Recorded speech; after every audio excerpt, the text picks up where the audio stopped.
Hello, everybody. Thank you for being here. You might have heard those seagulls in the background. I'm not sure. So you're in for a real treat today. I'm so excited that we're visiting Tobias Mohl in the studio, and he's really gone to a wonderful effort for all of us to have a great time. When I think about Tobias's work, I guess the first thing that comes to my mind is how elegant it is. Tobias does create the most elegant vessels. He uses very little color, but the patterns are absolutely exquisite and so complex. And even though the technique is traditional, the designs are incredibly contemporary. I think we'd all agree with that. Tobias met Lino Tagliapietra very early on in his career. And from Lino, he learned a multitude of Venetian techniques, which he was able to adapt into a Scandinavian way and a Scandinavian influence and make those techniques his own.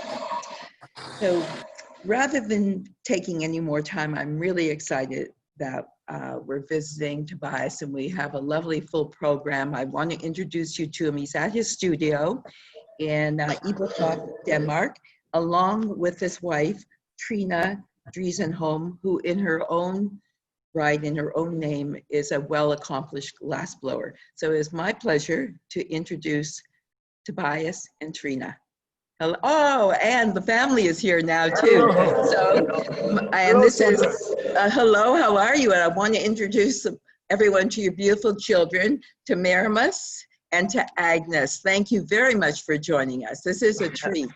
You're picture perfect. You guys look wonderful. I'm glad. Thank you. So do you. Well, thank you very much for organizing this. We have been looking forward to meet you all. Well, everyone is, I think, yeah. People are very excited. We've had a great response and people have said, Tobias, wow, they really want to meet you and hear from you, Tobias. I hope they feel the same when this is over. Yes. You know, I thought that since we are so far away from each other, I would take the opportunity to, you know, I won't only be talking about the glass I do. I will, of course, that as well. I will also show you around my studio.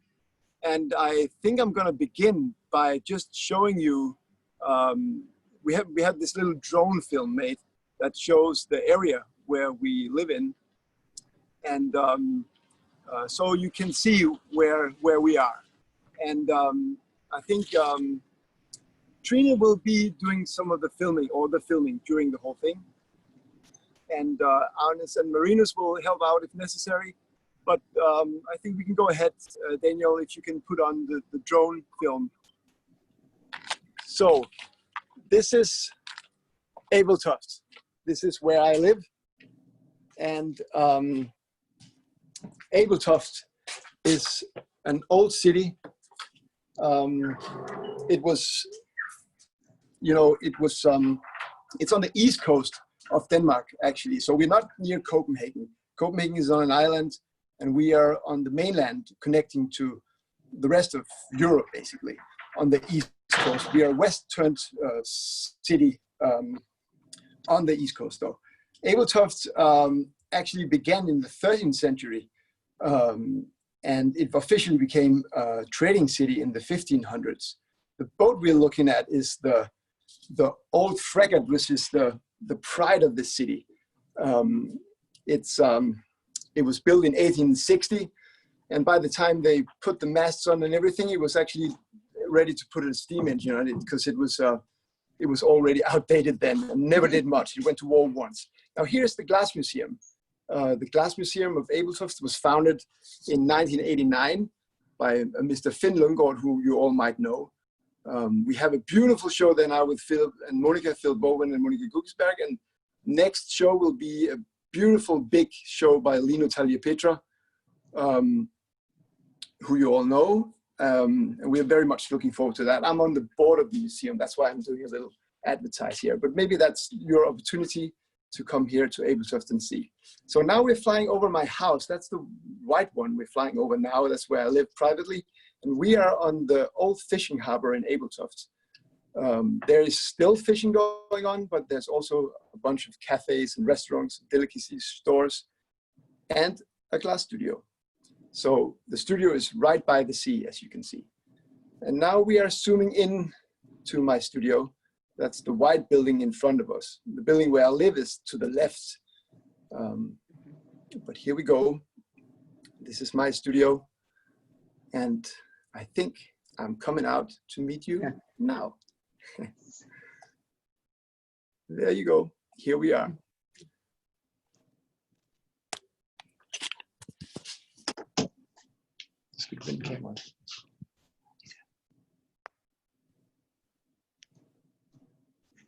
Can you hear us still? Yes. Okay. Now we're in the studio. Yes. So we are now in my studio. And so I've been running this place with Trina. We got started pretty young. We started, bought the first house where we live now, which was our first studio. We bought that at the age of 25. So we got started pretty early. And we are both turning 50 this year. Oh my God. So that means that we have been around here for about 25 years now. I thought I would just tell you a little bit about my background and my family. I come from a family called A.M. Hansen, and a number of people for generations have been doing something with art. I guess the most famous one is Karen Blixen, the writer who wrote Out of Africa. But also Piet Hein is a figure in the family who's, at least here, I'm not sure how famous he is abroad, but he was famous for this table called the super ellipse. Everybody here knows about that table. But my grandfather was a painter, my grandmother was a potter, my grandfather is a composer. So a number of people have been in the arts in different ways. So I guess it's not shocking that I ended up becoming a creative person somehow. You know, that was not actually always my intention, but I will get back to that later. My parents are both musicians. My father is a solo cellist and my mother is a harpist, and they both played in the symphony orchestra in Aalborg. I grew up with them in the north of Denmark, in a town called Aalborg. And my first experience with glass was when I was 15 years old. I was visiting north of Denmark with my parents, and we came into a small studio. At that time, in the 80s, the small studios were beginning to pop up different places in Denmark, and we came into the studio and I saw live glass blowing for the first time, and as many others, I was completely blown away by what I saw. So I was just a school kid, but I managed to arrange that I could come back in the upcoming school holiday to hang around that studio. And you know, that was an incredible week for me, and I definitely thought that glass blowing could absolutely be something for me to do in life. Then I finished school, and by the end of that, I had this idea that I could also study law. I could be a lawyer, maybe that would be better. But glass blowing was still in there somehow. And I remember the school holiday.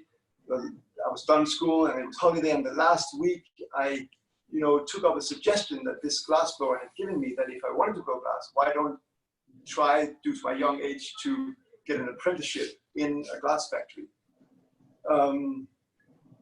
So I called up Holmenborg Glass Factory, which is the main factory, or was the only glass factory in Denmark at that time.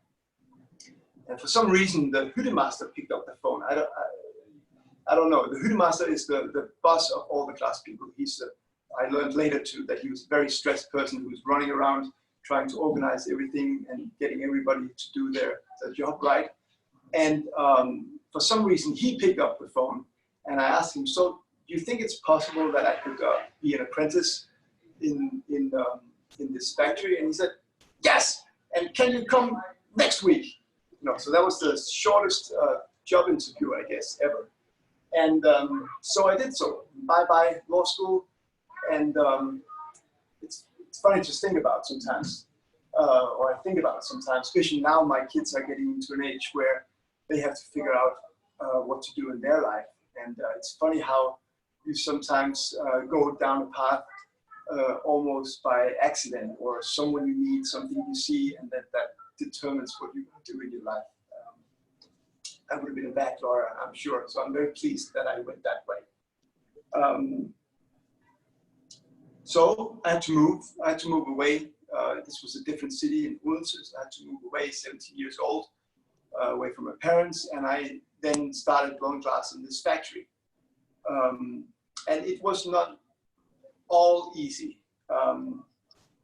You know, I came from a background where everyone loved what they're doing, you know, and everyone had turned their hobby basically, or so to say, into their job.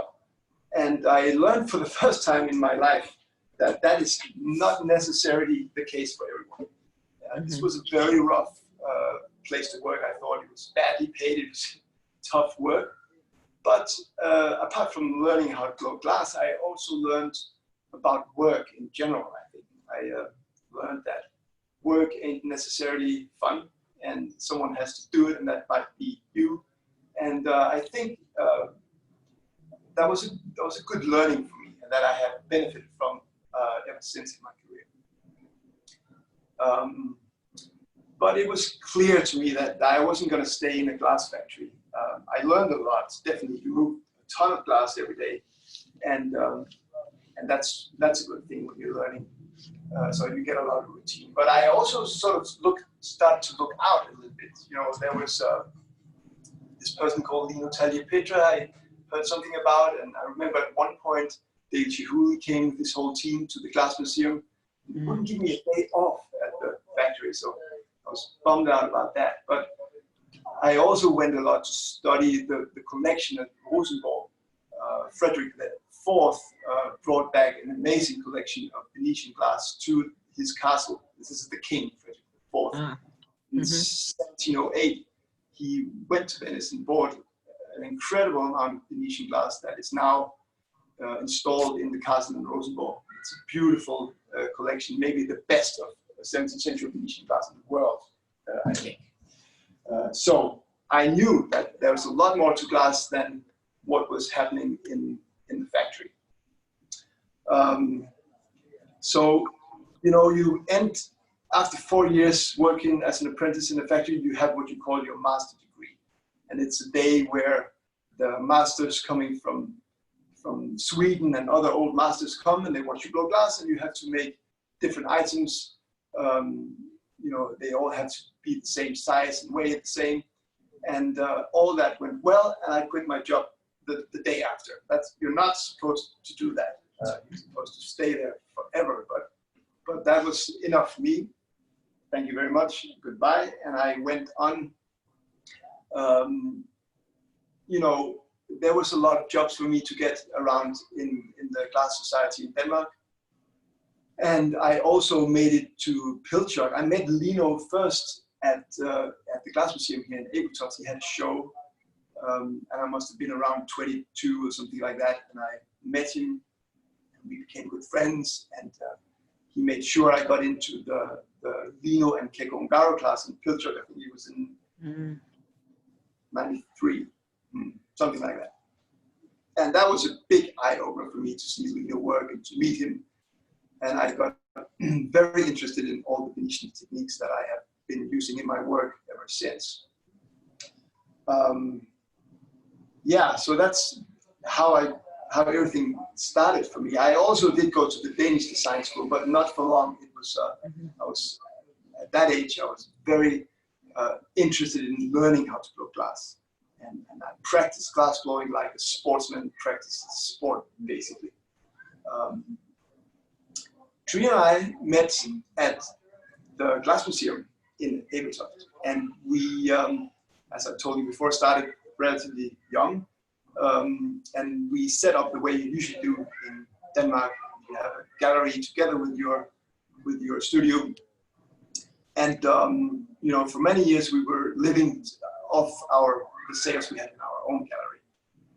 But then maybe 15 years ago, I was becoming more and more interested in making installational work and unique, bigger pieces, and trying to find galleries to work with. And Lino was awfully kind and invited me as a very young man to a show that he had at the Fuller Museum in Boston. It was called Lino e Amici, and that was very kind of Lino to invite me there. I was by far the youngest among his friends, and that was my first sort of introduction, or the first time I got to introduce my work to the States. It was solid in the show Traver gave me, and then ever since I have basically been selling all my work through different galleries in the States, in Canada, of course, and also in London. So I have no work presented anywhere in Denmark actually anymore, and for a long time it's been like that. But we have a gallery here, and I'm just going to show you quickly. This is Trina's gallery, and so let's walk in and have a look at it and what she does.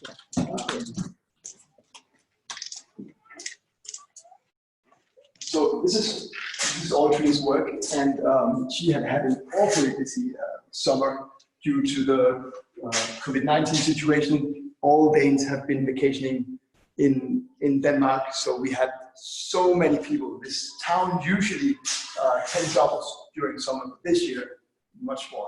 It's been packed, so she's been busy. Beautiful space. Very nice space. Very nice space. Well, thank you. Thank you. Yeah, beautiful space. Great. So this is the studio, and the first studio was built on the other side of the street, and so this is our second studio. And you know, building a nice studio is always a matter of space and light and ventilation, and you know, I think we kind of nailed it here. We got it pretty. I'm pretty pleased with this studio. So I'm just going to quickly show you. Here we have the glory hole. This glory hole actually has a really fancy Danish invention. It's a glory hole door that works like a camera lens, and it saves you gas, and it takes away all the yelling. Open, open, open. We are done with that. And whenever I go somewhere else to work, I'm like, why don't they have something like that? This is our are you the only one? Does anyone else have that type of equipment? Yes, several studios in Denmark have this, this kind of furnace. So yeah, this is the glass furnace, also a Danish produced furnace. Over here we have workspace where we cut all the canes and where we do all the setups and everything. And you know, we filmed, just to explain you about what we do, we filmed this this vessel in process. It's a little long. It's a 1.5 hour process, and we cut it down to something like 11 minutes. I hope it's not too long and we get bored. But it's explaining one of the vessels from the series I called Black Twill. Yes. And I know, Sandra, you had several of those pieces in your gallery. Yes. And so we filmed this one, and I think, Daniel, if you can put that on now, and I will explain what's going on.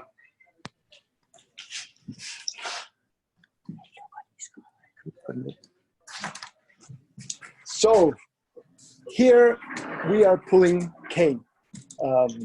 I heard Tutsinski's talk, and she said that with her cane pulling, she went around the world several times. I'm not sure I'm quite there yet, but I don't know, maybe into the Atlantic somewhere in deep water. This is a cane that I use for all these black twill pieces, and it's made from a very special black color that Lino once gave me. He once gave me this box of old colors, and I think this black this version of black is from the 60s even. It's a special black. Usually black is either very dark green or very dark purple, So when you stretch the cane a lot, it just turns either purple or green. In this case, it's more like a brown, and it is, it goes from black to brown, which is much more interesting for what I do. Lino was then able to reproduce this color. It was an old recipe, and he made a bunch of the color, and I have some of it, which I'm very pleased about. So the cane is now pulled, and now it's time to start cutting up the cane and arranging it, which is what is going on now. We're putting it now up on the pastorelli and measuring it out, because I'm going to roll this up on a bubble. And that is what is going on now. Emma has heated up the canes, and I picked them up here on a solid clear glass. For a lot of my patterns, the cane, I stretch it very far. That's what's going on now. I'm twisting the cane, and that's also making the lines of the cane much thinner. You know, a lot of people think that it's pencil drawings or something like that. It's not. It's glass, and it's twisting it a lot that makes the lines so very fine. That's some of the reason. For this specific pattern, we are putting in this fold. It's a fold that actually will be, you could say, the design later on. So that's what's going on now.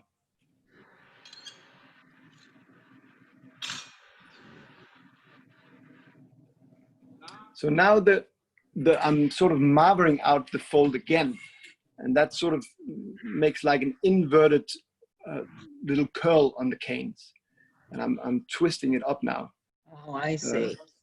Yeah, we're going to look at the finished piece later. Mm-hmm. I put it up.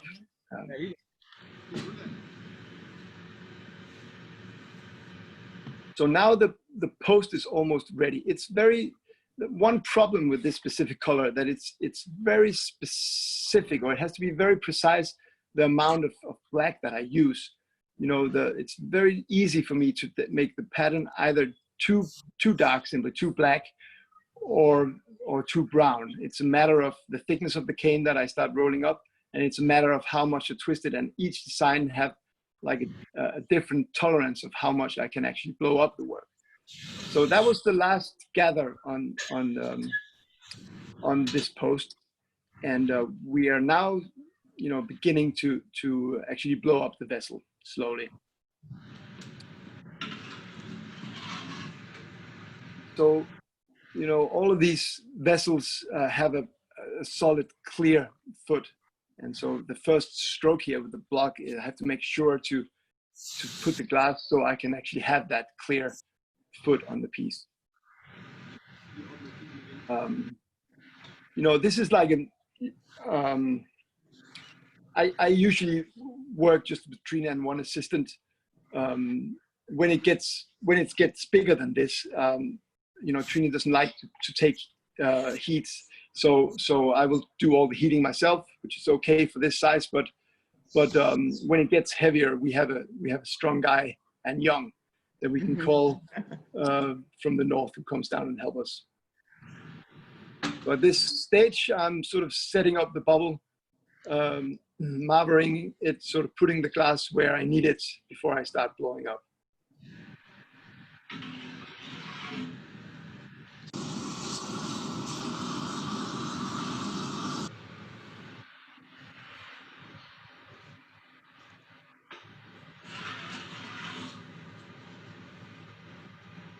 It takes a long time, to set up everything, make the canes, but by the end of this, from now on, it begins to get a little bit more exciting. And now we're beginning to blow it up. And this is really the first time I can see if I measured the amount of color correctly.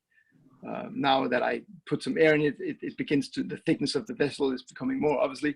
And it's that when I know if I am too black or too brown.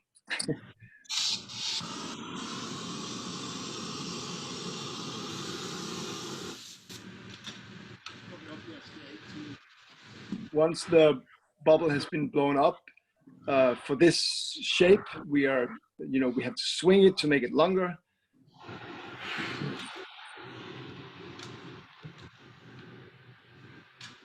So that's what's going on now, obviously.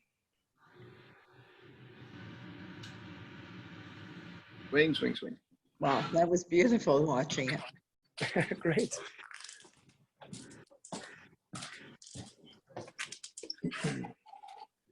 So this piece has to be oval. So for now, I am just blowing it up into the size we need. And now I'm actually squeezing it. For these longer shapes, we are doing it upside down.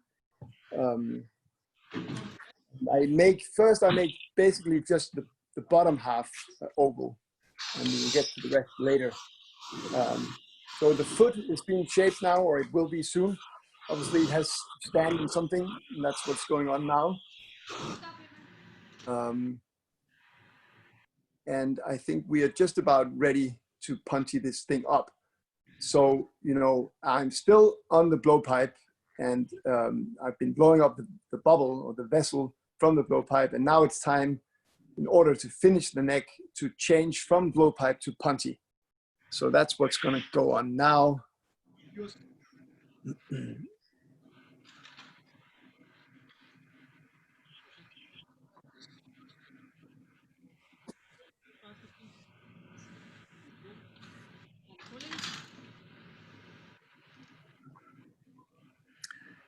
And of course, the vessel has to come off the punchy as well. So I'm putting in a jack line at this point. It shouldn't be too thick, then it won't come off. Shouldn't be too thin, then it will probably fall off too early. And now, by putting some water on the neck, I'm able to knock off the pipe the vessel from the blowpipe onto the punchy. And there is something, the temperature, that it has to have the right temperature. The punchy has to have the right temperature so it's stable. It seems like it was.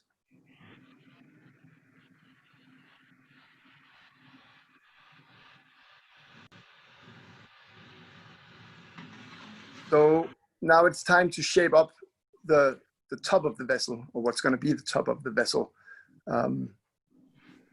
As I said, I try to make, when I make these pieces, I make them oval just in the bottom. It becomes difficult to work on it when it's oval. So I keep the top round for as long as possible.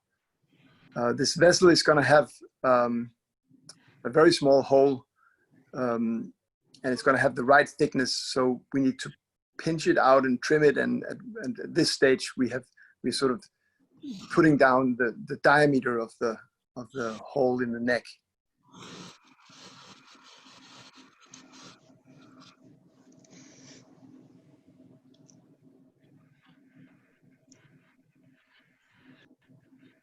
And we want to knock this part off before continuing.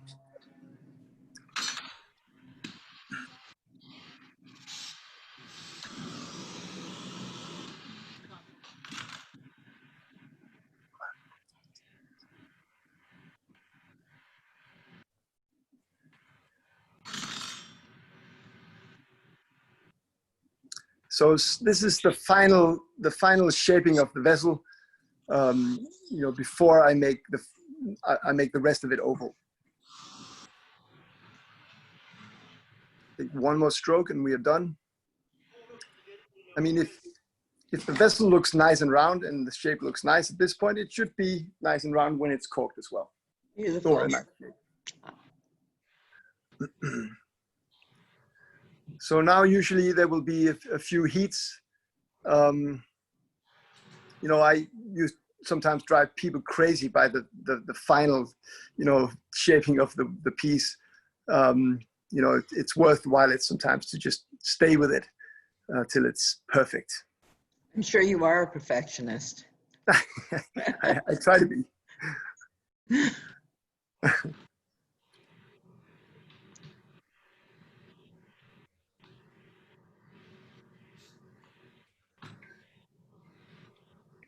Yeah. One more heat, and I think we are fine with this one.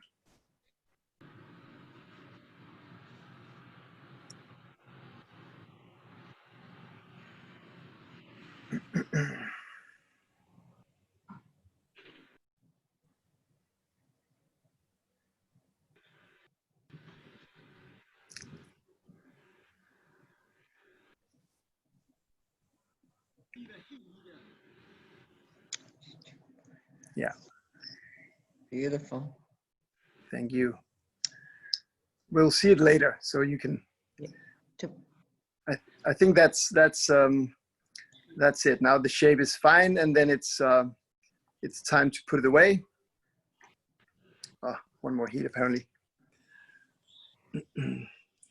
And here comes Trine getting ready to put that away. Nothing like a woman in skirts and fireman suit.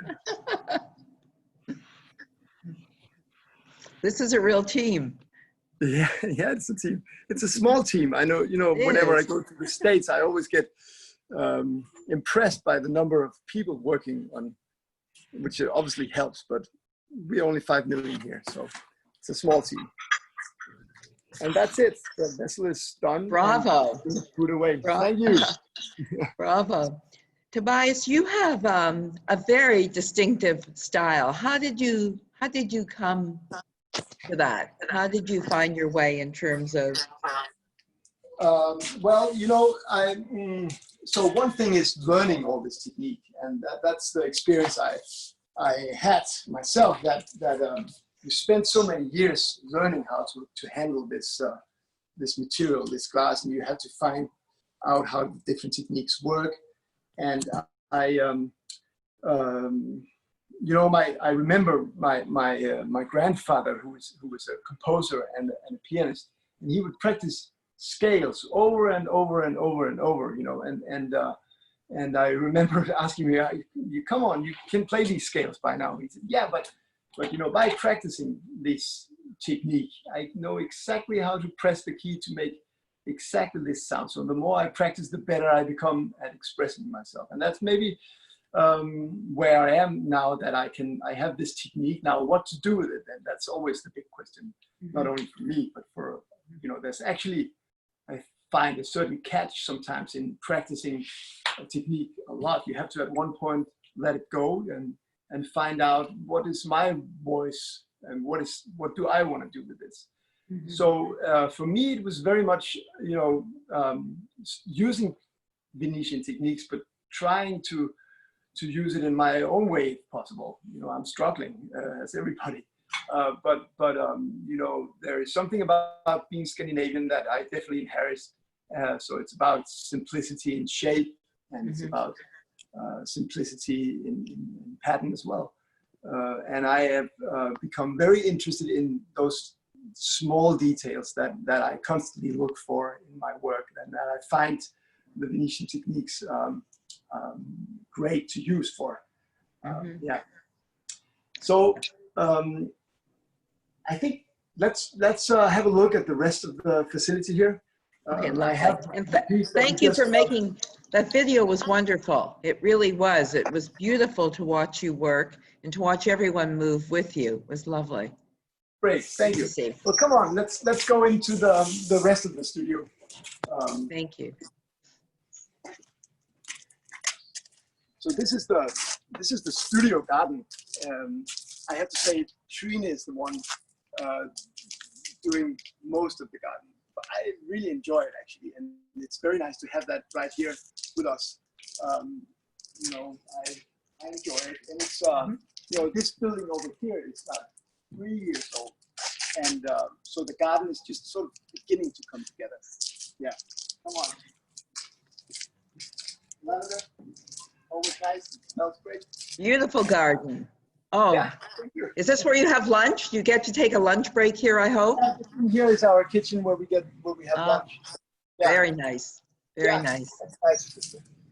And so in here is, I'm just going to show you quickly our cold shop. If there's lots of people watching, they might like it. So actually Trine does most of the cold working here, and I made sure to build this as nice as possible, but I like to keep it that way. This is all Swedish machinery, actually all the way, I think they're from the 50s even, the lathe and the flatbed. I have them all restored, so they're solid old machines that works really great. We have saw, that's new though, and we have sandblasting, so I think we have more or less everything we need to do the cold work that we're usually doing. Yeah. let's move on. Is it always this spotless, or did you clean up for us? Is it always this spotless?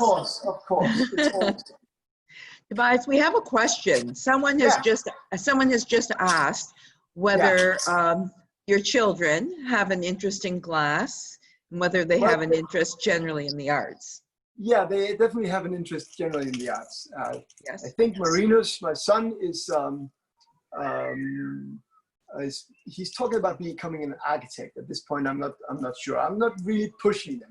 We have done several pieces together, and they enjoy it. I think sometimes Marinus thinks it would be fun to go with me on trips and stuff like that. So it's not decided yet. He's in high school, or similar to high school, a gymnasium we call it. So he still has time to think. But yeah, and Agnes is probably the one who's more. I'm pretty sure she's gonna do something creative in her life. She is starting gymnasium after the summer. It was just postponed 1 week because the corona, we've been really lucky during the corona situation. Denmark closed down quickly and had opened up slow, so we had hardly any problem here. But now the numbers are going up as everywhere, just a little bit. So they pushed school 1 week. But she's going to start actually called an art gymnasium. So she's going to have 2 days a week into a proper art school, and then she will get her exam on top. That's exciting. Yeah, I'm pretty sure she will end up doing so, and she's really good, I think. Yeah. You have two beautiful children. Thank you. Yeah, lovely children. So in here is our, packing everything up. All these boxes and cases are either commissions that are going somewhere, and actually it's also a case of Corona, because there is obviously no shows, as we all know, and so I have an unusual amount of boxes here at the moment. So Tobias, Tobias, do you mind if I interrupt you? And I hope I'm not interrupting too much, but no. Can you tell it? You mentioned the boxes. Can you tell us about the light boxes? Where did the concept come from that you began showing your work in the light boxes? I think in a minute we're going to look at that at the light boxes, and I'm going to get back to that because that's important for my work. Yes. But over here, for instance, this is a light box for a big installation that's coming together. It's for an American collective, and all this goes on here. There's a furniture factory that builds these boxes for me. Okay, and now, Sandra, I promised you this. I'm just going to show you the most important thing of the whole facility, and that's in here. This is the hobby room. So this is definitely a tour of my private life. This is fun. So I love, being out in nature, and I, like walking on the beach, but I really like to be out in nature where I really feel the elements. So, I do a lot of, I do mountain biking, downhill mountain biking, and a little faster and as fast as I can. And I do a lot of trips. I try to fill up my year with good trips, being out in nature. Over here is all my kite surfing gear, my flat water kite surfing, and my wave kite surfing. And over there is all my surfboards for kite surfing. And there are more surfboards there. And there's skis up there. I do a lot of, we call it ski randonnée or ski touring. So we walk up the mountain with skins underneath. It's also powder skis for, great for Japanese powder, something like that. So all of this, I try to get as many trips as possible, because it's really what fills me up with energy. It's not, it could be inspiring, but not in a direct way. But it's more that it's good for my mental, my physical health. I think being out there and enjoying that. So I go to Cape Town usually every January to surf, and I do as much as I can in that. I've seen some pictures of you kite skating. Is it kite skiing? Sorry. But there's maybe one picture which is a thing we only do here. I do sometimes on frozen lakes. I go with skis and kite. Really? Yeah. All these things are what keeps me happy. Keeps you. Yeah. Yeah. I remember seeing you on a 6-week bike trip, I think, through Europe Yeah, in the last yeah, year or so. that was around the Alps in France and Italy and Switzerland. I was just on my own for five weeks, going around the mountains on very small trails, traveling super light. That was When you take those trips, do you travel with someone else, or are you usually on your own on the road? well, that special mountain bike trip was on my own, which was very good experience. It was after 5 weeks. It was definitely also enough. Eating alone for 5 weeks is not that much fun in the end, but it was beautiful when I was up there. So, Right. Oh. so yeah, I enjoyed that. Well, well, maybe we should look at some of my work. Sure, please. Thank you.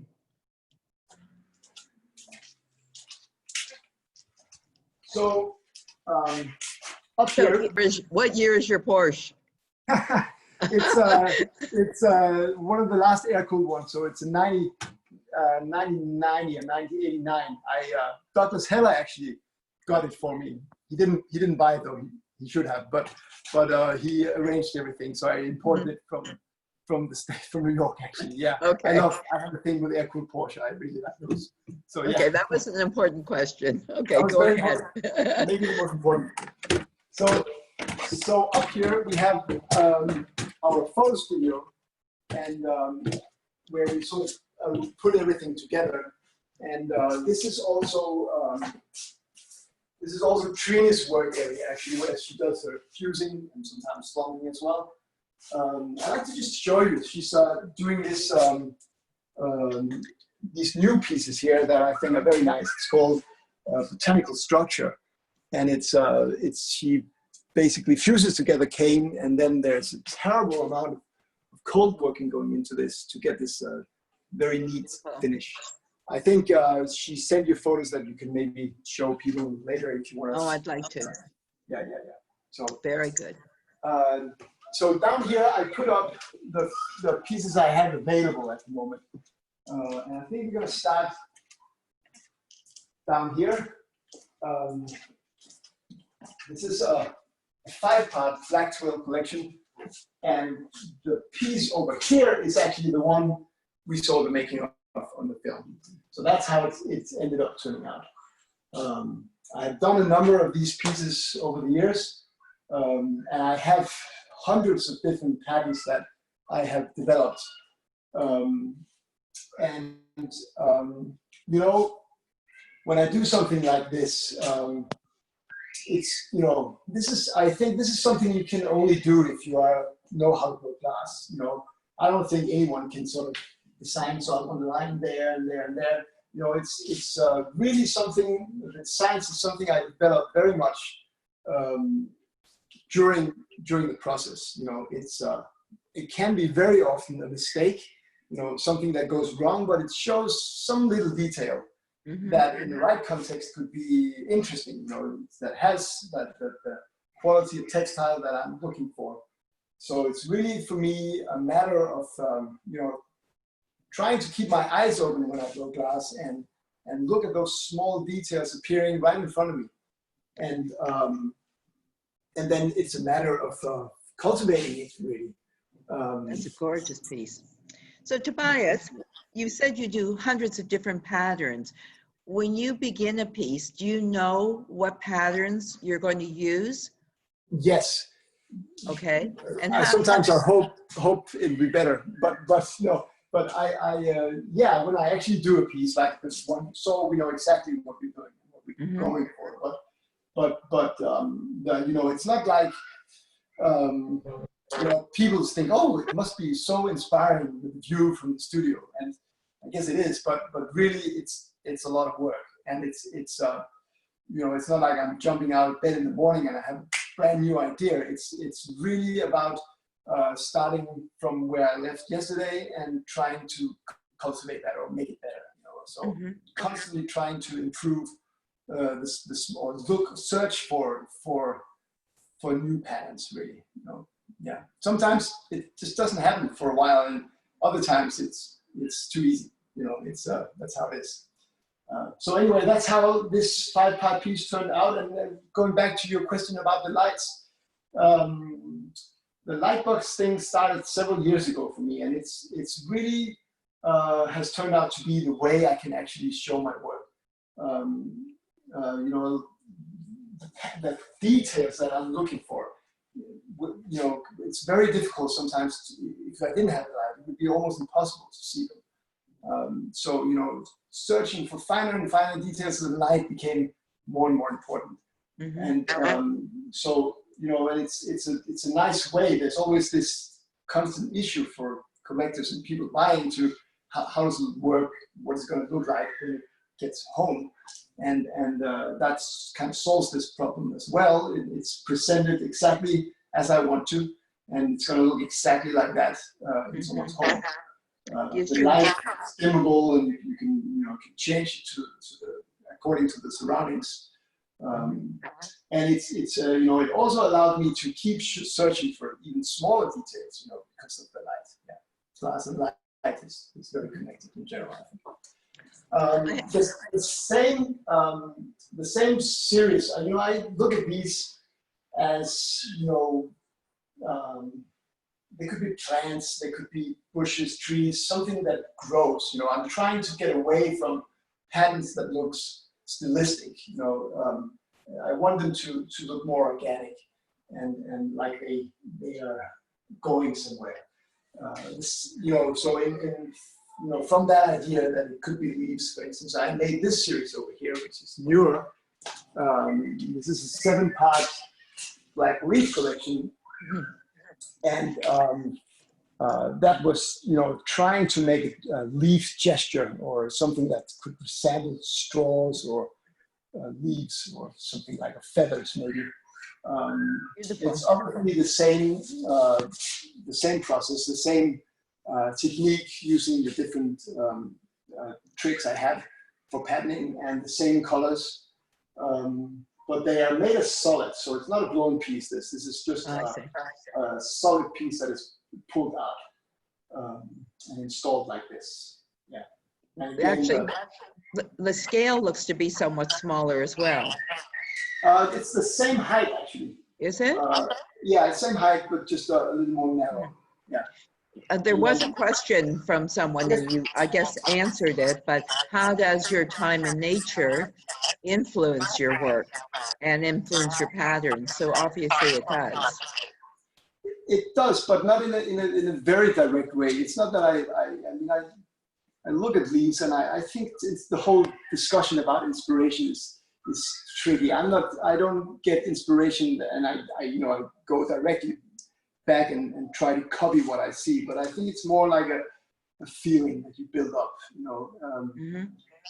Yeah. So yeah. So if these pieces are solid, those are all solid. Yeah, they're mounted on this little foot, and that's, you know, you can screw it into the actually base of this, so they're not going to fall at all. Yeah. Very nice, beautiful, beautiful new direction. Thank you. Thank you. Yeah, I was a little worried about moving away from the vessel making, you know. I had to take a deep breath. I did. Over here is another newer piece. This is called White Twill, and it's a collection of small vessels. Here, maybe I allow myself to be slightly more stylistic, you know, at least some of them. But again, it's you know, it's just a whole, it's a group of all kinds of patterns that I love. Only done in white glass. So again, you know, I don't use color a lot, and yeah, that's how it turned out. You know, to make a piece like this, I have to make an enormous amount of vessels. You know, so and I do that for all the installations. I spend a lot of time, you know, setting it up, looking at it. It's really up here in the photo room that I learn about what I do, and where I find also inspiration for doing other things. You know, so yeah, I spend a lot of time finding out what patterns look nice together, sizes, everything. You know.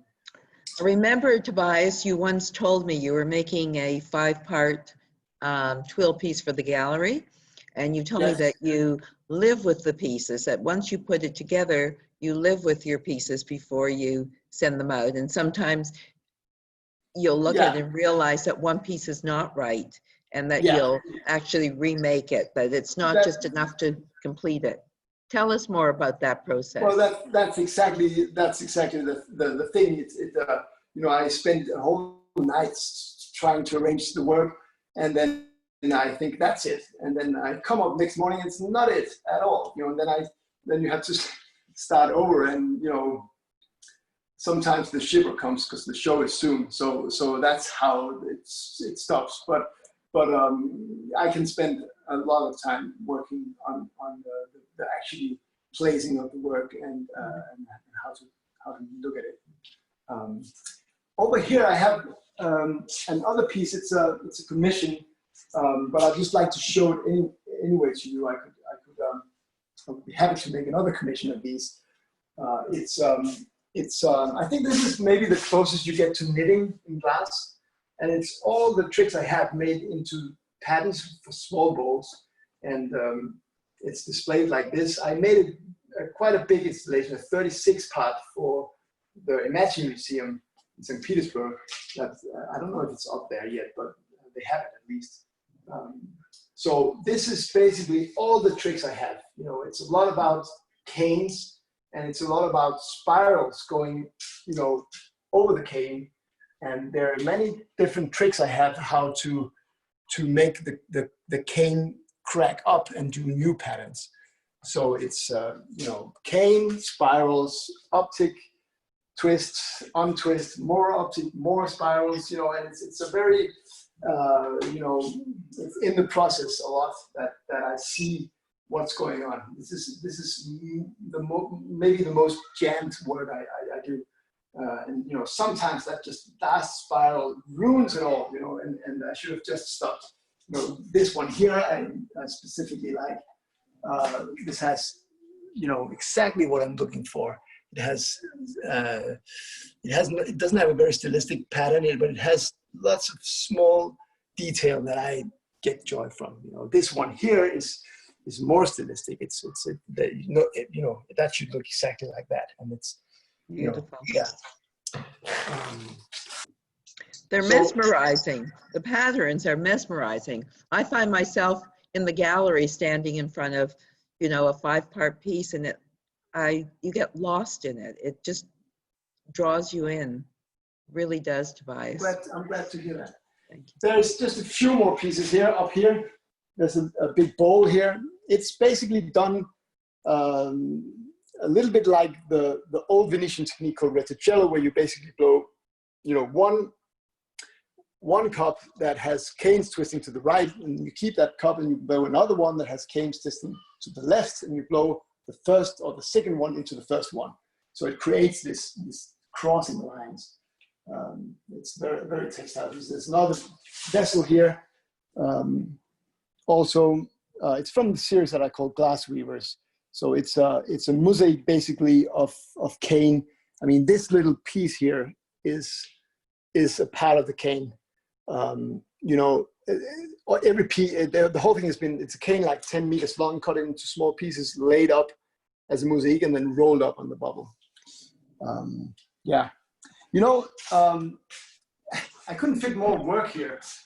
So we're just gonna quickly run over to my private home. I just have a few more pieces to show you. So come along, and we'll just do the last bits of work that I had. Let me know if there's any questions I should answer on the way. Okay. Anyone have a question that they'd like to write into me, and I will ask Tobias for you? I am just going to chime in with a question for Tobias. Someone would like to know how you execute your patterns on the solid works as you do in the blow and work. So how do you create those patterns on the new leaves? Well, it's I just don't blow. That's all. It's still rolling up canes, and all the many tricks I usually have ways of putting pattern together. But it remains solid. And at one point, it's just to be squeezed out on the marble, And then there is this interesting moment where I am, where I had to pull the whole leaf out. And it's like that sort of happens in one go. Yeah. So it's very similar process to what you saw in the video, only there's no blowing. It remains solid. Well, come on. You don't have. This is very, very convenient, Tobias. Yeah.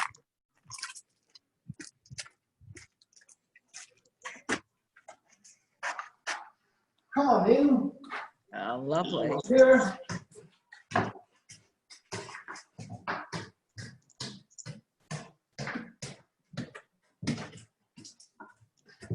So this is actually where we live. And I just have one piece here I would like to show you. This is a conch bowl. I made several of those over the years. And I still like making them. It's this sort of based on the old Venetian technique called Reticello. The canes have been smoothed out, so there's no bubbles in it. That there usually is in proper Reticello. And then it has a big spiral that goes over the outside of the bubble at the end. So it's a little. So there you see the two directions of the balls. Beautiful. Yeah. It's a nice big. I'm happy with this one. There's also here an oval platter that also has a very detailed pattern in the center. I call these kelp. I've done that pattern for many years actually, and I still love to do that. It's moving. It's yeah. There are also some small, actually like the bowls we saw from the 18-part collection, and there are these two that I just had and as individual bowls. So there's an awful amount of light here, so the word might not show as good as, but there's also maybe some slides we could look at. But down here is like a 3-part of the leaf collection, but yes. without the light box. So that would need to be put somewhere where you can have lights coming through it, like here in the window. Mm-hmm. There is another vessel here, also from the Glass Weaver series, that I like as well. It's sort of because it's more brown than usually for the collections. It would work better as an individual piece. Yes. There's a red version here, or of also the leaves. I like the new red color you're working in. Well, thank you. It's Tobias, yeah, very much. yeah. It's definitely a challenge for me to work with these colors, but it's, with black and white it becomes very much about the pattern, and it becomes very graphic like that. But using color is completely new. Opens up so many other problems. Mm-hmm. Things over here, not in the best light. We have I have 2 Glass Weaver pieces. That are also made from mosaic of cane, and there's this thing that the colors have different melting temperatures. So once you start blowing up something like this, you will learn that for instance, the blue will get much thinner than the clear areas next to it. So it gets this very watery optical effect. The same thing is happening over here. It definitely has too much light coming through it right now. But maybe you should just show them the view. It's a nice summer day here in Ebeltoft, and we have the water just outside here with boats, so that's nice. Beautiful. Yeah, I think I've shown you now all the work I have available at the moment. So I think this was my tour. It was wonderful. Thank you. It was very engaging, Tobias, and to share the studio, which is spotless, many people commented, beautifully designed, and to see your home Thank you for sharing all that with us and your wife and your children. I can't thank you enough, really. So what I'd like to do now, I think I'm going to turn this over to Daniel for the Q&A, and our guests can ask questions. So make yourself comfortable. Hopefully we'll have a few questions for you. Okay, Daniel? Great. Fantastic. Thank you very much, Tobias. Before we jump to the Q&A, we've had a couple of requests to see slides of the individual pieces. So I'm just going to put the slides of the available pieces up on the screen for everyone Okay, to great.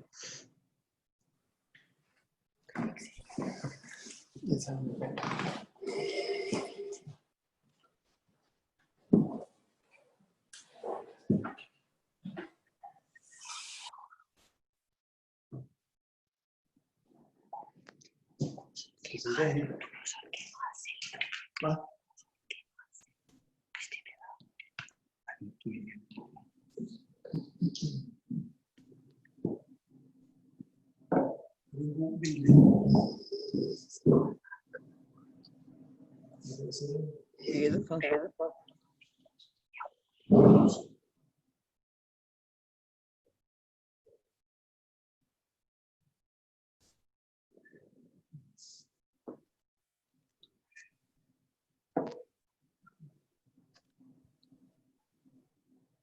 Beautiful collection of pieces, Tobias. Thank you, Sandra. Beautiful. And lastly, this is a piece that is currently in our gallery in I Toronto. thought that looked familiar. Yes. Fantastic. So I love. if you have a question, you want to click on the hand in the bottom of your screen, and once it is your turn, I will call upon you, and you just want to unmute yourself before you ask your question. So, So- you know, Dan, I Yeah. saw that Jack asked a question. He wrote in a question to maybe talk a little bit about Danish modern. Can you do that, Tobias, before we open up to other people? Talk about what, sir? What does Danish modern mean? You mentioned, how would you interpret that, and how does your work fall into that space, if at all? I think it falls in well. I hope there is often this confusion of Scandinavian design. And actually, I don't really think that Scandinavian design is necessarily, well, of course it is Danish design as well, but I think there is, in Swedish glass, for instance, there's quite a big difference between Swedish glass and Danish glass. And you know, the thing about Danish design and perhaps my glass as well is that it's simply it's about simplicity, and it's about not making it flamboyant. It's about not you know, you can use color, but it's really the calm expression, I think, of the work or the design that is what's important. You know, and the more south you go, it seems to me that it becomes more flamboyant, it becomes more dramatic. So maybe Danish design is undramatic and searching more for simplicity rather than drama. Mm-hmm. Thank Great. you. Thank you. I Okay, have Daniel. I have an email from Norm, and Norm said at the beginning you talked about specific color rods that Lino shared with you. Are those rods still available today, or do you use something different or completely different? Well, the Gaffer color also made a very hard black that works as well. I only have a little bit left of the Lino color. I had the recipe and I could melt it myself, and Lino gave me a bunch more, but that's not a color that's in production. So if I think for, you know, if someone wants to use it, it's getting the very I can't remember the color's name from Gaffer, but they do now produce a very stiff hard black that stays black. Great, thank you. Ava would like to know, do glass makers leave a type of signature on their pieces? Do you sign your work or use a logo? No. Everything is signed in the bottom with the diamond tool, so everyone will remember that I made it. Yeah. Excellent. Now we have a question from Bill, and I think you briefly touched on this. With the Raticello bowls, Bill didn't see the usual bubbles between the intersections. Did he miss them, or have you eliminated them? I have eliminated them. I would like to get away from the classic Venetian look. I'm very inspired by it, but it's the bubbles come because the proper Raticello or real classic Raticello, you're supposed to twist up the cane at a speed and without melting out the ridges of the cane. So when the two layers of cane touch each other, there will be automatically an air bubble caught in between. In this case, I simply melted out the cane on each cup so much that the surface is smooth and it doesn't catch any bubble. I don't think I need the bubbles for this one. There's enough going on here. Great. And Jeff would like to know, at the beginning of the video, when you were walking backwards, stretching the cane, you were rotating the blowpipe the whole time, and he just wants to know, what does that accomplish? Oh, that's actually what makes the twisting of the cane. If you pulled just a stripe, you wouldn't twist. If you want, the cane I pulled there had several, it was clear glass, and it has several black canes, and to achieve the twisted look on the cane, you have to twist. Excellent. Opposite way. And Howard would like to know, do you spend much time in Murano? Do you occasionally go there? No, I have visited Lino a couple of times, and I was there for the conference, gas conference, last in Venice, and I love going to Venice, and I love to look at glass there. I know several of the glass people in Venice, but I don't spend much time there, and I never really worked there in any way. It was when I first, when I was done blowing glass at Holmenkollen, Venice was definitely a place where I would love to go and to study, but at that time it was still relatively closed. It was difficult to find simply a place to work, so it never happened. And then I met Lino, and it was more in the States and here actually where I was lucky to study Venetian techniques. And our last question comes from Barbara. Barbara has noticed that all of your pieces sit on very small bases or small feet on the bottom. Is there a reason you do that as opposed to flattening the bottom completely of the sculptures? Well, simply for me, I think that the shape appears to be more elegant like that. It sort of lifts off the piece from the ground. I know it's in terms of being functional, it's maybe not ideal, but I certainly think elegance, the shape becomes more elegant like this. He lifts it up like that. So that's purely for aesthetic reasons that I do that. Great. What I'm going to do is, that was our last question, so I'm going to send us back to Sandra. Okay. Oh, Tobias, what can I say to you? You were an absolutely engaging guest for everyone. We learned so much, and thank you so much for your time and sharing your studio, your home, your children, your wife. It was absolutely delightful. I can't thank you enough. And on behalf of everyone, I thank you. And I'm looking forward to seeing some of that new work in the gallery too. Okay, thank you. So enjoy the rest of the summer. It's a good summer still. Yes, yes. All right, well, thank you. And we'll be in touch soon. Thank you. Bye now. Bye-bye, everybody. Bye.